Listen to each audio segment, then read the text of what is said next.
इतिहास लेखाला झारखंड मुख्यमंत्री को गिरफ्तारी जमी दुर्नीति मामलार हेमंत सोरेन को गिरफ्त कर ईडी।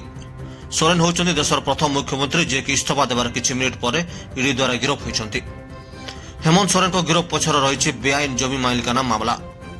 केते झारखंडर एही पावरफुल नेता को गिरफ्त करा संभव होइछि ईडीर 4 अधिकारीଙ୍କ ପାଇଁ। एही ऑफिसर माने गत 8 मास धरि जमी दुर्नीति मामलार तनाघना करुथिले। अगस्त 2023 रे ईडी को समन प्रत्याहार करिया कहिथिले हेमंत सोरेन। आ जदि ईडी एपरि न करन्ति आईनगत कार्यानुष्ठान ग्रहण करा जिवो बोली बारंबार धमक देई आसुथिले। ते प्रथमे समन को एडाया को सोरेन पर तेरांग को सामना करथिले आ होइथिले गिरफ्त।